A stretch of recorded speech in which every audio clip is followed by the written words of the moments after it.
This week, we're getting this gear swap done in the 92, and by the end of this video, I want to get this thing back on a trail.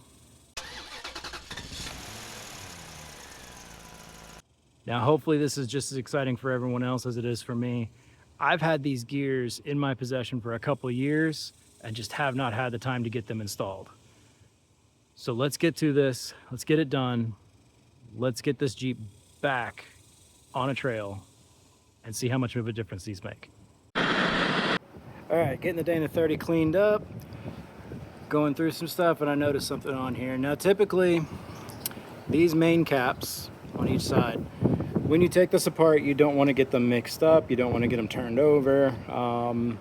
You want to keep them all in the same place. So normally I would take a punch, put a dot or two dots here, and then a corresponding dot here, or two dots, or 1, 1, 2, 2, things like that to keep them,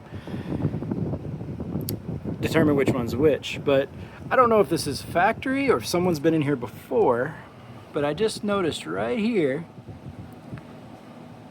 that F that's stamped on the cap, stamped on the housing, and on the other side, the same F stamped on the cap, stamped on the housing, but sideways.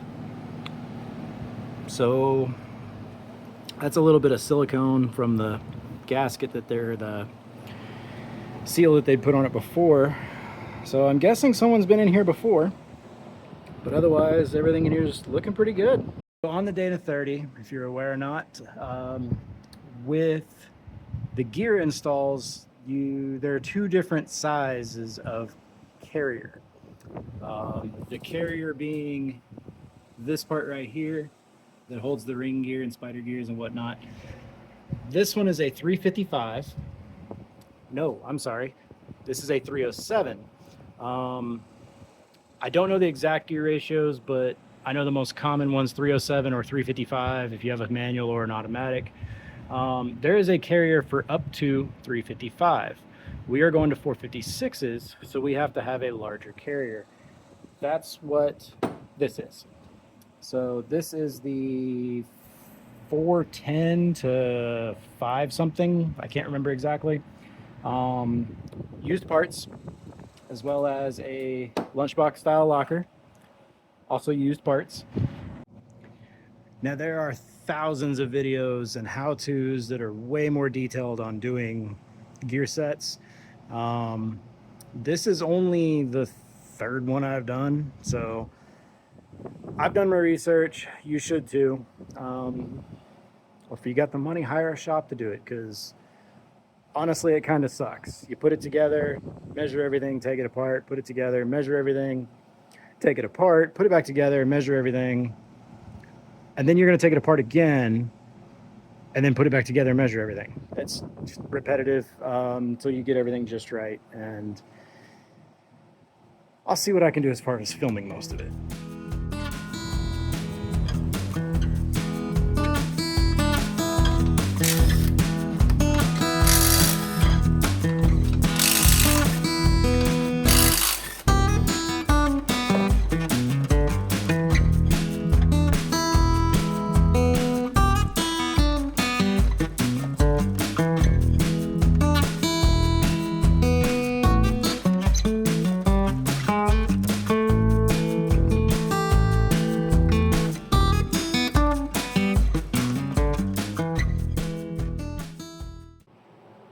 Now, the reason I'm breaking this all the way down is really just to kind of make it lighter, take everything, all the spider gears, everything off. I'll probably take the ring gear off, I'm not sure yet.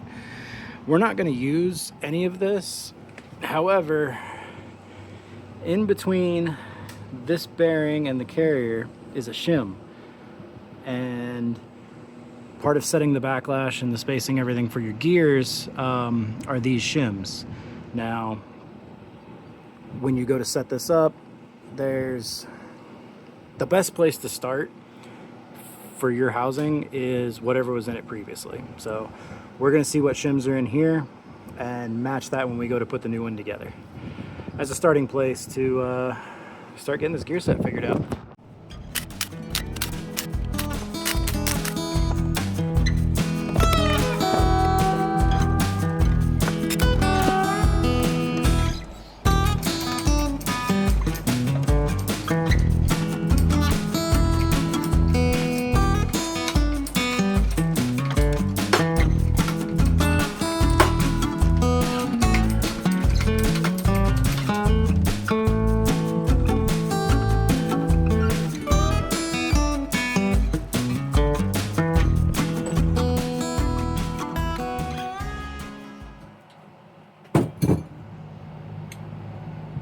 Well, that didn't work. Damn it. Okay, do it. Go ahead and call me an idiot. It's fine. It's fine. So the plan was to pull these bearings off of the original carrier, and I wanted to save them to try to use them as setup bearings, make all this a lot easier. While using the press to pull the bearing off, my little bearing clamp split or shifted, and it split that cage wide open. So that blew up. That bearing's gone. It's not a big deal. I'll pull it off, and we'll figure out something different as far as setup bearings. We've got our old carrier out. I got the bearings off, used hydraulic press to pull those off. This is our new carrier, and the whole reason I wanted to pull these bearings off was for these shims. These are the original shims from the carrier that was in here and set up and running fine, so we're going to use these as a starting point to start figuring out how to shim our gear set.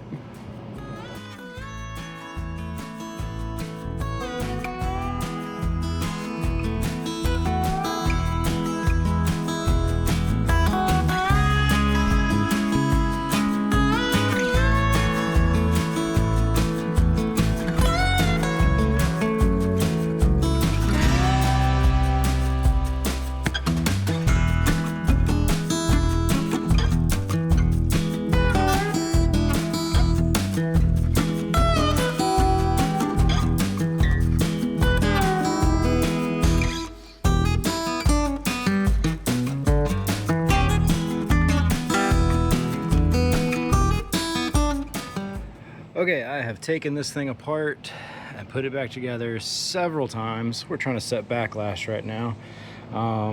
Each time I take it apart, there are shims behind the bearings on each end. Basically, what I take away from this side, I put on this side, back and forth. Either way, we've been playing back and forth with shims, and see if I can video this here. The spec for this axle on backlash is 6 to 10 thousandths, and right now, see, we're sitting a little past that 0. That would be 7, almost 7, 6.5 ish, so, or 6.5. We're sitting about 6.5 to 7, and I'm tired of swapping shims, so we're gonna go with this.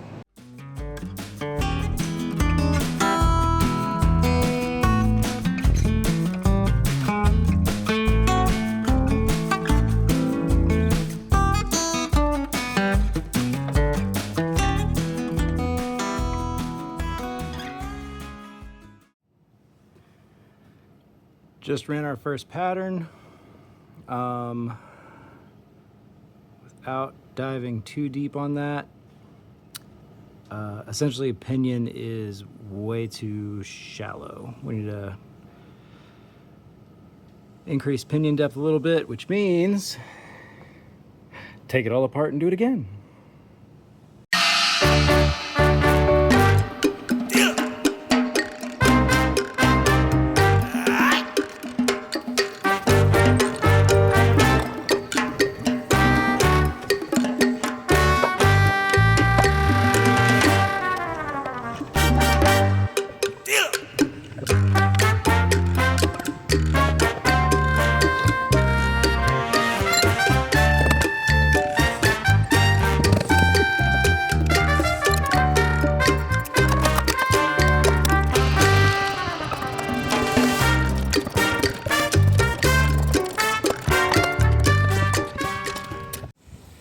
All right, I got excited and things started happening.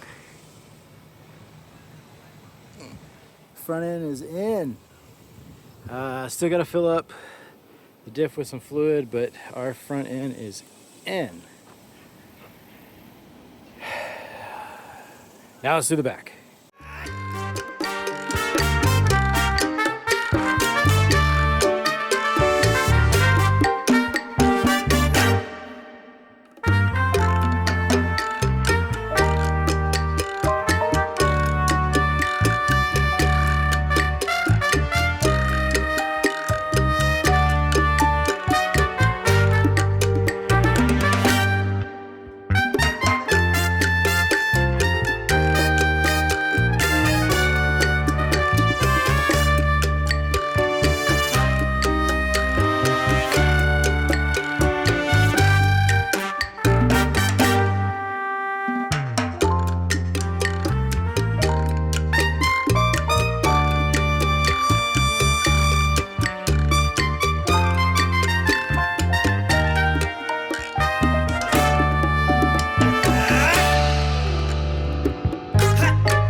Okay, front axle is in and done.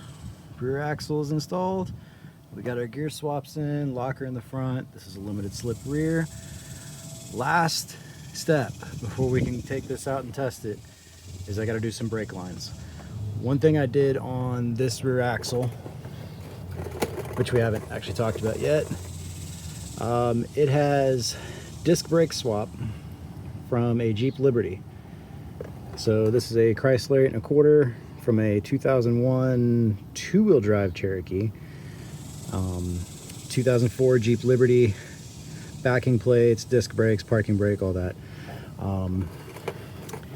As you can see, I stuck this back on there just to plug the hole in the axle, but I'm gonna have to replace some brake lines coming here, as well as build new brake lines and e-brake cables going out to the disc brakes on both sides, and then change proportioning valve for a Grand Cherokee proportioning valve, and this Jeep will be ready to go. Now I know that this video jumps around a lot. There's some stuff that I missed, some stuff I didn't film, some stuff I didn't elaborate on, but there's a lot of work that went into that to get the axles into the Jeep. And I really wanted in this video to get this project put back together in a running condition and take it out and test it. So the next step, let's go hit some trails, see if it makes a difference. Back in Bridgeport, it's a little muddier today, so let's go see if we can find some trouble. Now coming up right over here is another one of the trails we kind of struggled to get up last time.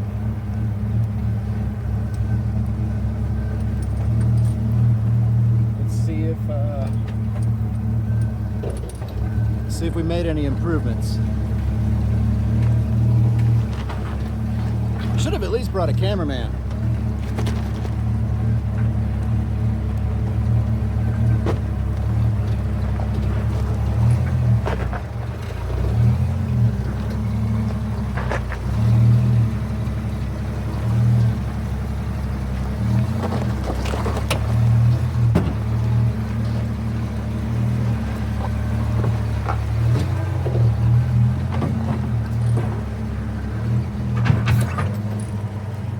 Looks like this time we're going to walk right up it.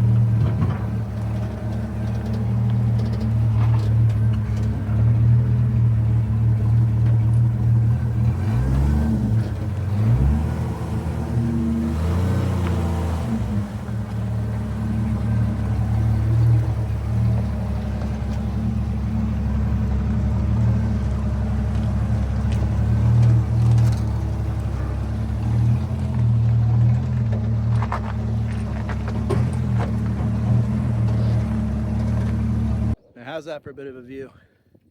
Overlooking the quarry.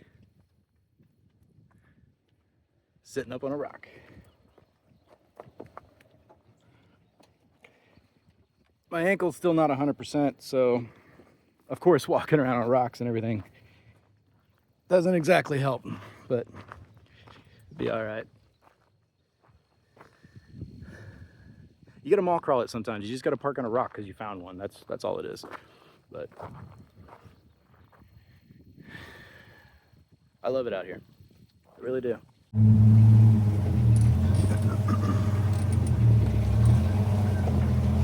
You know, I used to not like rock gardens, but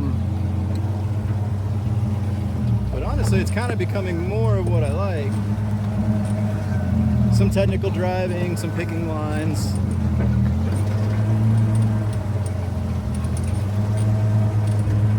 One long constant obstacle.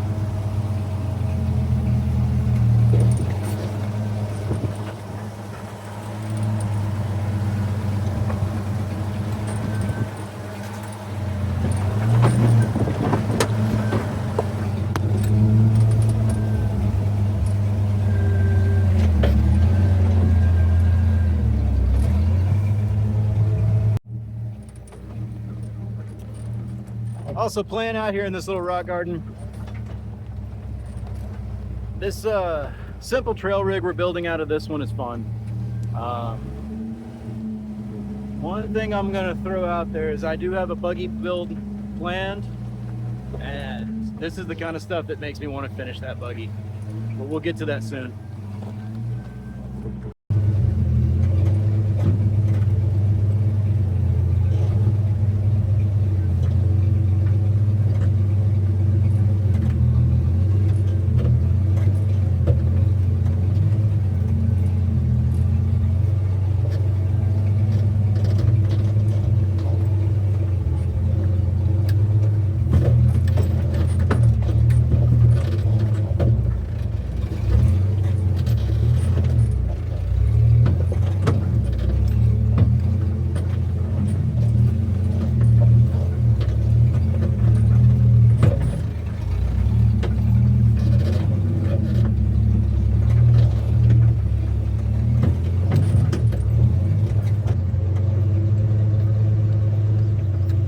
Funny on the camera, this just looks like a dirt road, but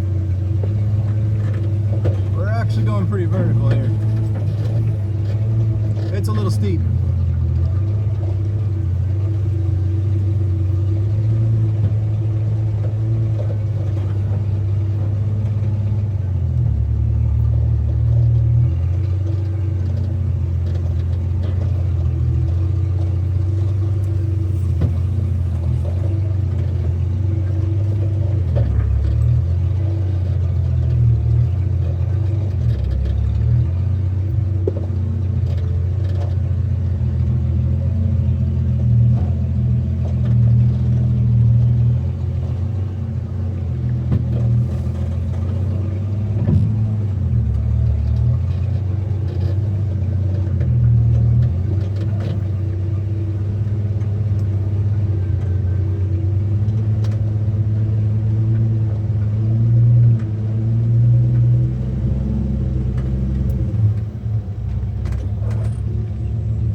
This middle line.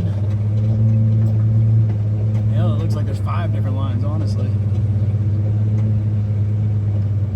The one on the far left is super tempting, but that ledge at the top, way too tall for these tires. We're gonna go with the one slightly to the right here. Woo. Put in gear.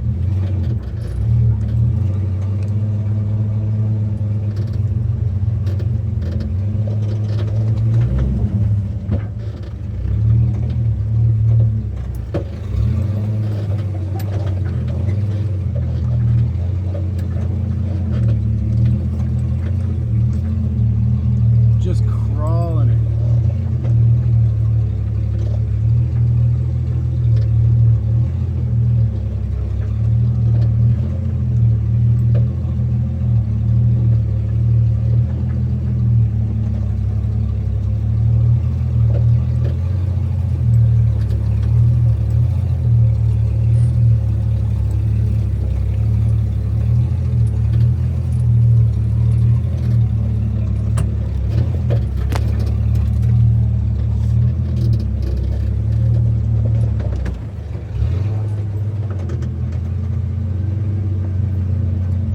Didn't even struggle.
So 456s and a locker make a huge difference. I'm walking through a lot of the stuff that struggled a little bit with last time.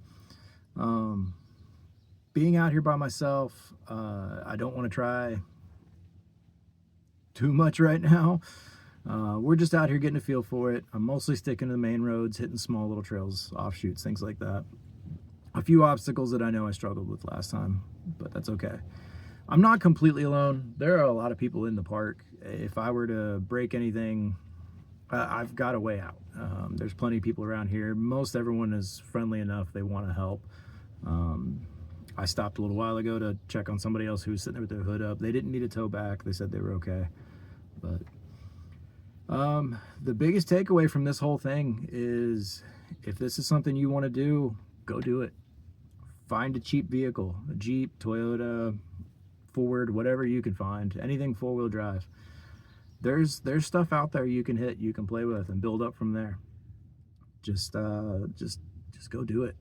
This is, by myself or with a group of friends, this is always a blast. And the biggest message I could give you is just go do it.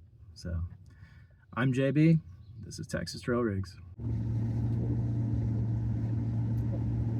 One last thing. As I'm leaving the park here, I got to thinking, I'm going to go ahead and admit it before somebody points it out.